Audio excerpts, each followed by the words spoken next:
Je pensais pas du tout en arriver là, mais pas avec le papa. Il a fait waouh!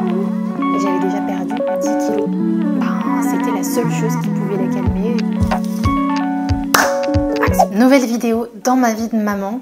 Et d'ailleurs, on est clairement dans ma vie de maman. Il est 5h18. Je dois récupérer ma fille à 6h et je suis quasiment certaine que j'arriverai pas à terminer cette vidéo à temps. Mais je me suis challengée, donc on va essayer. Alors, petit disclaimer, cette vidéo est vraiment aussi pour vous rappeler que chaque grossesse est unique, chaque personne est unique et c'est pas parce que moi ça m'est arrivé comme ça que ça vous arrivera et vice versa. Voilà. Du coup, je voulais revenir un petit peu avec vous sur toutes ces croyances que j'avais avant de devenir réellement maman. J'avais plein de certitudes qui finalement se sont avérées complètement fausses ou alors des fois qui se sont avérées vraies. Du coup, je me suis fait une petite note avec les différents points. On va revenir un petit peu du début, donc de la grossesse jusqu'à aujourd'hui. Ma fille a 1 an et demi. Ça passe tellement vite, c'est un truc de dingue. Première croyance que j'avais, j'étais persuadée que le jour où j'allais être enceinte, j'allais grossir énormément. Vous savez, il y a des filles comme ça qui sont déjà très fines de base et du coup, quand elles accouchent, en fait, elles retrouvent leur ligne tout de suite. Moi, j'étais persuadée que j'allais galérer. Je me suis dit, le jour où je suis enceinte, c'est la cata parce que je suis très gourmande et j'ai quand même tendance à faire le yo-yo. Je prends du poids, je perds du poids. J'ai jamais été vraiment très très fine. Donc vraiment, j'étais persuadée d'être ce genre de personne qui allait prendre 20 kilos et qui allait galérer pendant des années à perdre les derniers kilos et pas du tout. J'ai eu énormément de chance. Pourtant, j'ai mangé mais vraiment n'importe quoi pendant la grossesse. J'ai été beaucoup malade et j'acceptais vraiment que le sucré. Je passais des journées à manger des pains au chocolat du matin jusqu'au soir et rien d'autre. C'était un peu n'importe quoi, mais du coup ça compensait aussi parce qu'en fait je mangeais finalement pas en grande quantité. Ce qui fait qu'au total j'ai pris 12 kilos pendant ma grossesse. Et ce qui est fou, c'est que le lendemain, après avoir accouché, j'avais déjà perdu 10 kilos. Alors que ma fille ne pesait pas 10 kilos à la naissance. En fait, je crois que j'avais vraiment énormément d'eau. C'est ce que d'ailleurs m'a dit ma sage-femme. Quand Alma est sortie, c'est sorti avec beaucoup d'eau. Et du coup, je pense que c'est ça. J'ai fait aussi beaucoup de rétention d'eau. Et en fait, le lendemain, peut-être 2 jours après, j'avais déjà perdu 10 kilos. C'était énorme. Il me restait genre que 2-3 kilos à perdre. C'était un truc de fou. J'y croyais pas. Enfin, si, j'y croyais parce que voilà, j'étais consciente de la chose. Mais vraiment, c'est quelque chose que j'aurais jamais imaginé. Autre point pendant la grossesse, j'étais persuadée que j'allais avoir des vergetures partout parce que j'en ai déjà énormément. J'en ai derrière les cuisses, j'en ai sur les hanches, j'en ai sur le ventre, j'en ai derrière les mollets, j'en ai vraiment partout. J'ai la peau qui est quand même assez épaisse et qui a tendance à craquer assez facilement, en tout cas au moment de l'adolescence, tout a craqué. Donc je me suis dit, forcément, ma peau va craquer pendant la grossesse. Je n'ai pas une seule vergeture. Alors à contrario, par contre, j'ai quelque chose que je n'imaginais pas et j'ai fait de l'acné hormonal mais puissance 1000 et je vous avoue que je sais pas si j'aurais pas préféré avoir des vergetures. J'ai le dos qui est encore en champ de bataille. Vraiment, j'ai été ravagée par l'acné. J'en avais vraiment partout et j'en ai encore d'ailleurs. C'est surtout que j'ai beaucoup de cicatrices. J'ai vraiment des cicatrices, tout simplement des cratères. J'ai vraiment pas le dos lisse. Et ça, j'avoue que ça me complexe un peu, tout ce qui est dos nu, quand j'ai des tops un peu échancrés, etc. Vraiment, on peut voir que mon dos, il est ravagé, quoi.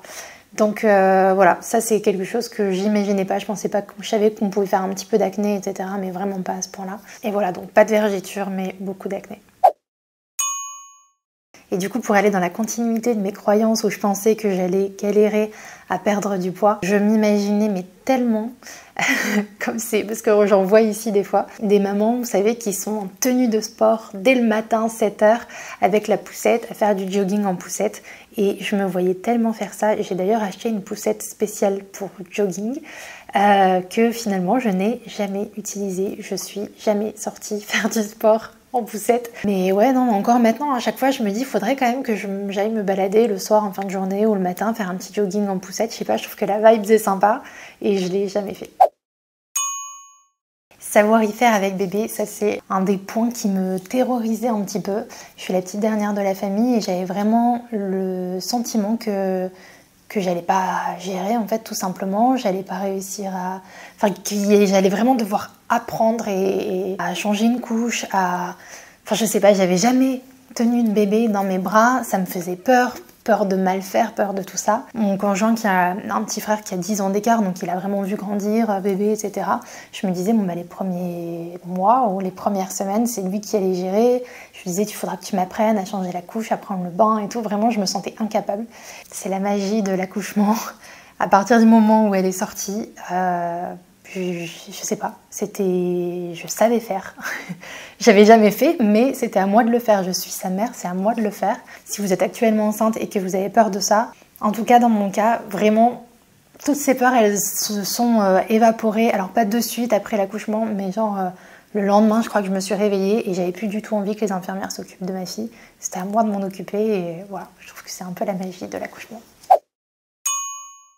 L'allaitement, honnêtement, elle a 1 an et demi, je pensais pas que j'allais encore allaiter aujourd'hui et franchement je l'allaite encore quand même pas mal. Là à 18 h elle va rentrer, elle va vouloir téter, elle tète pour s'endormir, elle tète au réveil et après le reste de la journée elle mange normalement. Alors je m'étais pas fait un plan d'allaitement, je m'étais pas mis de pression du tout, je voulais allaiter mais je me suis dit bon ben ça va peut-être pas être facile au début, j'ai pas lu de livre ou quoi que ce soit, mais je me suis dit que j'allais faire au feeling et franchement, sur ça, j'ai fait au feeling. Je me suis pas pris la tête. Il y a eu des moments où c'était plus dur, j'ai pas hésité à mettre des protège-tétons en silicone pour essayer d'atténuer un peu les douleurs. Ça l'aidait aussi à prendre parce que c'était un peu plus plat et du coup elle avait du mal à téter. Aujourd'hui, c'est très très facile, mais quand ils sont vraiment tout bébés, franchement j'ai galéré au début, c'était pas facile, je me suis dit il y a un problème, ça va pas. Mais j'ai quand même persisté, sans m'acharner non plus, j'ai jamais eu de crevasse ni quoi que ce soit, donc voilà. Je pensais faire au feeling et j'ai fait au feeling. Autre plan sur la comète que je m'étais fait, c'était elle dort avec nous cododo, mais à 6 mois, elle est dans sa chambre. C'était, je sais pas, c'était comme ça, c'était normal pour moi. Elle dormirait avec nous, dans son lit, à côté, et à partir de 6 mois, chacun dans sa chambre. Ça fait 1 an et demi, et je dors encore avec elle, dans sa chambre, mais pas avec le papa. C'est un choix qu'on a fait, parce que lui se réveillait, à chaque fois qu'elle se réveillait, elle se réveillait encore pas mal de fois, là encore la nuit dernière, au moins 3-4 fois dans la nuit, pour demander à téter. Et en fait, ça réveillait tout le monde inutilement. Donc voilà, ça va faire 1 an et demi et on est toujours en chambre partagée. Alors je sais que ça va faire peur peut-être à certains, il y en a d'autres qui vont se dire ils abusent. Franchement pour le moment ça nous va bien comme ça, on trouve d'autres moments, on a nos soirées ensemble, etc. Donc voilà, on se sent pas non plus accaparé par bébé. Enfin moi-même en vrai quand je dors toute seule, si mon conjoint il part en déplacement, j'aime pas être toute seule dans la chambre. En plus ici on a vraiment de très grandes chambres. Et moi-même je dormirais mal si je dors toute seule, alors je m'imagine pas la laisser dormir toute seule dans sa grande chambre. Donc voilà, je sais que petit à petit il va falloir, je sais pas encore quand, mais il va falloir qu'elle aille petit à petit toute seule dans son lit, déjà ça serait bien, et après dans sa chambre. Mais pour le moment on n'y est pas encore. Alors évidemment, sur l'alimentation, la brivante de camp qui est en moi, s'imaginer totalement lui préparer tous ses desserts, tous ses goûters, tout faire du maison, ses petits pots. Enfin vraiment, je me disais, je sais cuisiner en fait et j'aime bien cuisiner, donc je vais faire tout. Sauf que en fait, j'ai très vite acheté dans le commerce. Alors évidemment, c'est beaucoup mieux si on fait tout soi-même, mais il y a le manque de temps, il y a aussi le manque d'envie au bout d'un moment parce que quand tu passes une demi-heure à cuisiner une super purée ou à faire... pendant un mois je faisais des meal prep, donc je préparais plein de purées différentes, plein de repas différents et je les mettais au frais pour la semaine ou au congélateur et qu'en fait elles mangeaient rien. Donc ça m'a vite démotivée, donc après je faisais vraiment des choses très simples, purée de pommes de terre classique, purée de carottes classique. Honnêtement, aujourd'hui, ils font quand même des trucs dans le commerce qui sont vraiment très bons, sans additifs, bio, etc. Donc voilà, je m'en suis pas privée. Et même encore aujourd'hui, elle a ses petits chiffres. Nous, on se fait notre apéro, elle se fait son apéro avec ses petits biscuits industriels. Je vais pas faire mes petits biscuits moi-même. Mais voilà, pareil, je me prends plus la tête alors qu'avant, je m'imaginais... pas du tout des trucs du commerce. Si on peut réduire le plus possible, faut le faire. Voilà, ça n'a pas duré bien longtemps. Et alors d'ailleurs, en parlant du sujet de l'alimentation, il y a un point que vraiment, ça c'était une croyance, mais j'étais persuadée de ça. Je pensais que vraiment, on influait en tant que parent sur le caractère ou sur les envies des enfants. Je vous explique.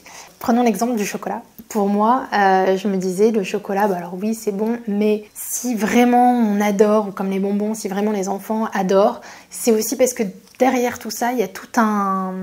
Quand on donne un chocolat, on va dire c'est bon, regarde et tout. Enfin voilà, c'est vraiment... On y met beaucoup de... Je sais pas comment expliquer, mais je me suis dit, si moi par exemple, quand je mange une pomme et que je suis là, c'est trop bon la pomme et tout ça, elle va automatiquement se dire, bah ça c'est très bon. Si je mange un chocolat sans en faire des tonnes, bah finalement elle aura pas trop son attention dessus. C'était vraiment ancré en moi. Je sais pas pourquoi, parce que je pense qu'en fait on a tous grandi avec le chocolat c'est bon, les brocolis c'est pas bon. C'est un peu des croyances générales qu'on a et je me disais que j'arriverais certainement à influer sur mon enfant. Sauf que il y a eu Pâques cette année. Et alors on en parlait beaucoup avec mes parents parce que du coup ils me disaient mais tu vas pas lui donner de chocolat, elle avait toujours pas goûté de chocolat. Tu vas pas lui donner de chocolat et tout. Je disais bah non, en fait elle connaît pas le chocolat, donc quand elle va voir des œufs en chocolat, bah juste on va lui dire oh, regarde l'œuf il est beau, il a plein de couleurs, oh, t'as trouvé un œuf c'est trop bien, etc. Mais sans lui dire qu'à l'intérieur il y a du chocolat et sans lui dire que le chocolat c'est délicieux. Et donc mes parents ils étaient un peu sceptiques et tout, ils se sont dit bon bah ok. Et donc du coup elle était avec son chocolat et tout, elle était trop contente en plus, hein. Voilà, comme je l'avais prédit, elle était là trop contente d'avoir une petite œuf en chocolat, tout coloré, tout mignon, ou alors des petits lapins d'or et tout ça, trop mignon. Sauf qu'en ce moment elle joue beaucoup avec ses mains et elle a tendance à mettre ses doigts dans les avocats, dans les kiwis, elle plante ses doigts dedans. Et donc elle plante son doigt dans le chocolat et là elle fait ça, elle le met à sa bouche et sur le coup, elle fait ça et en fait, je me suis dit, bon, bah, il faut pas qu'elle voie sur mon visage que, genre, j'attends une réaction. Donc, je faisais en sorte de ne pas avoir de réaction. Et puis là, elle fait quoi? Elle prend l'œuf en chocolat, elle le met direct dans sa bouche comme ça et elle fait waouh! Et là, je me suis dit, ok, en fait non.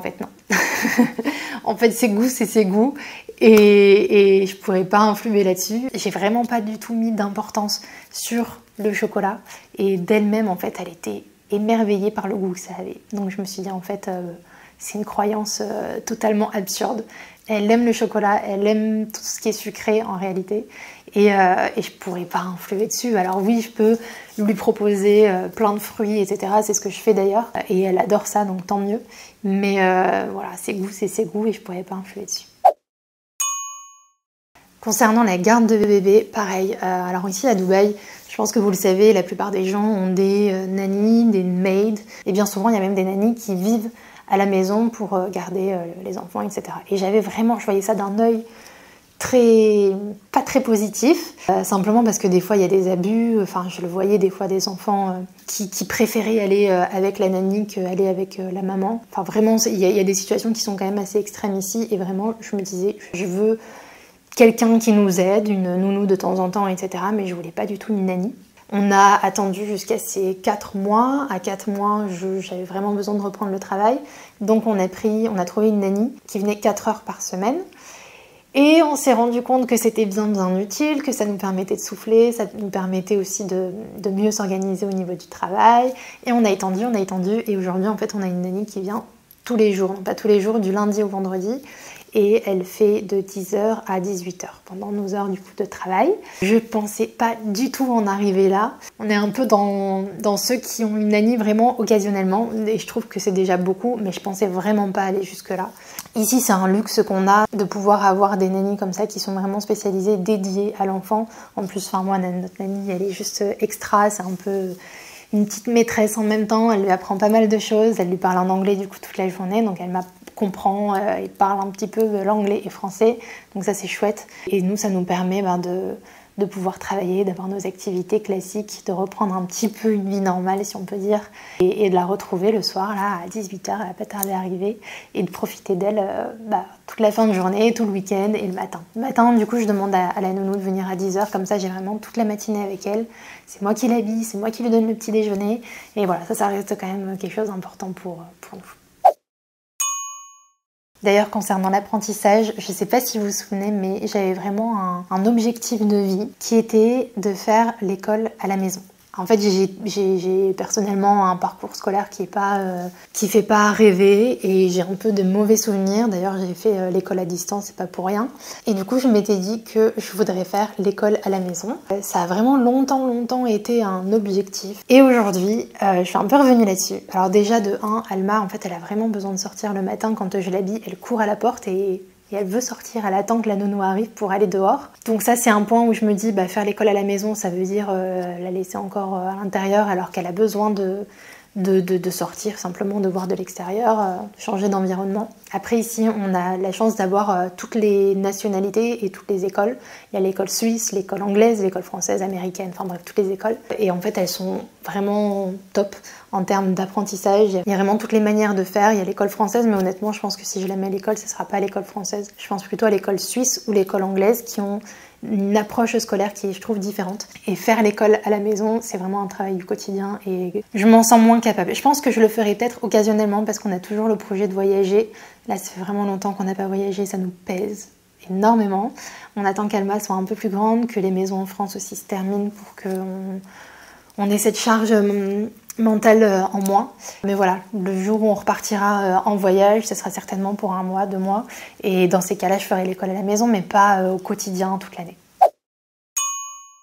Un point qui est aussi très souvent sujet à polémique sur les réseaux sociaux, ça va être les écrans. Je m'étais dit pas d'écran, voilà, on dit pas d'écran avant 3 ans, donc pas d'écran avant 3 ans. Je suis vite revenue là-dessus aussi, alors évidemment de façon modérée, mais honnêtement il y a des situations où c'était la seule chose qui pouvait la calmer, notamment je pense en voiture, pendant un moment ça a été compliqué, et vraiment j'avais beau faire tout ce que je voulais, ça ne fonctionnait pas. Alors je mettais de la musique et en fait j'ai capté que si elle regardait l'écran de mon téléphone, elle se calmait. Donc j'ai fini par lui mettre des petites vidéos sur YouTube. Alors après je mets vraiment des choses que je pense être utiles. Alors ça va être une musique Disney. Je sais pas pourquoi je préfère vraiment qu'elle regarde tout ce qui est La Belle et la Bête, c'est sa préférée. Voilà, La Belle et la Bête, Cendrillon, des vieux Disney finalement. Donc de temps en temps je la mets devant ce genre de vidéos parce que en fait c'est le seul moyen de la calmer. Alors on essaie de pas le faire systématiquement parce que sinon c'est un cercle vicieux. Et voilà, je me dis que en fait si elle est stimulée tout le reste de la journée à faire plein d'activités, à apprendre plein de choses, à voir d'autres enfants, etc. et que de temps en temps elle a un écran, je me dis que c'est pas trop grave. Alors après encore une fois, c'est que mon expérience, c'est que mon point de vue. Je me suis franchement pas renseignée sur les effets que pouvaient avoir les écrans. Je sais que ça peut être nocif, mais pour moi, je pense que c'est vraiment si c'est une longue durée et si l'enfant n'est pas stimulé le reste du temps. Honnêtement, vous verrez, Alma, elle est même en avance sur son évolution, je pense. Elle marche très bien, elle commence déjà à parler, elle comprend l'anglais, le français. Enfin, elle n'est pas du tout en retard, elle n'est pas du tout obnubilée par l'écran aussi, et ça, je pense que c'est important. Quand je retire l'écran, elle va pas se mettre à pleurer ou quoi que ce soit. Vraiment, c'est retiré, ça y est, on passe à autre chose. Et alors, le dernier point, qui est finalement peut-être le plus important. Avant d'avoir un enfant, je me disais, un enfant, ça change pas forcément ta vie. Je me disais, voilà, suffit de faire des choix, de la faire garder pour que tu puisses avoir des moments avec ton conjoint, suffit de pas s'oublier, etc. Je me disais, mais tellement de choses comme ça, en me persuadant que avoir un enfant, ça allait pas changer énormément ma vie, parce que déjà, je pense que j'ai jamais eu ce besoin viscéral depuis toujours d'avoir un enfant où j'avais besoin d'être mère, etc. C'était pas comme ça. Donc je me disais, le jour où j'aurai un enfant, c'est bien, ce sera un plus, mais ma vie changera pas tant que ça. Ma vie a changé. Ma vie a beaucoup changé. Franchement, non, ça change tout. Ça change tout. Les vacances sont plus les mêmes, les moments à deux sont plus les mêmes. Non, franchement, ça change énormément de choses. Je dis pas que ça change en moins bien, ça change juste en différent. Et je suis vraiment contente du coup d'avoir profité vraiment de ma vie perso, d'avoir évolué seule avant. D'avoir un enfant, parce que franchement non, ça change quand même beaucoup de choses. Alors celles qui disent que non, ça change rien, tant mieux pour elles, franchement. Enfin, je sais même pas si tant mieux, parce que comme je dis, ça change vraiment différemment. Je pense qu'à partir du moment où l'enfant a 4-5 ans, on commence à retrouver un petit peu un semblant de vie normale, ou en tout cas une vie d'avant. Jusque-là, non. Enfin, j'ai fait des stories là il n'y a pas longtemps. Avant, quand j'allais à la plage, je prenais même pas une serviette, je prenais juste mon bouquin, ma paire de lunettes et je m'asseyais dans le sable. Là maintenant, j'y vais avec un tapis, une chaise, des jouets, un parasol, la trottinette. Non, c'est plus pareil, ça prend 1 heure pour partir, ça prend 2 heures quand tu reviens parce qu'il faut tout laver, il faut prendre les douches, les bains, les machins. Non, c'est plus pareil. C'est très bien aussi, mais c'est juste différent. Voilà, j'espère que cette vidéo vous aura plu. N'hésitez pas à me dire en commentaire si vous voyez d'autres points, des croyances que vous aviez avant et que vous vous êtes rendu compte que finalement pas du tout. Ou alors des croyances que vous aviez et qui se sont avérées être exactes. N'hésitez pas à me les dire en commentaire. Je vous fais plein de bisous, j'espère que cette vidéo un petit peu différente vous aura plu. Et je vous dis à très bientôt pour de prochaines vidéos. Ciao. Et il est 5h52 et j'ai terminé ma vidéo. Je pensais pas du tout que ça allait être possible.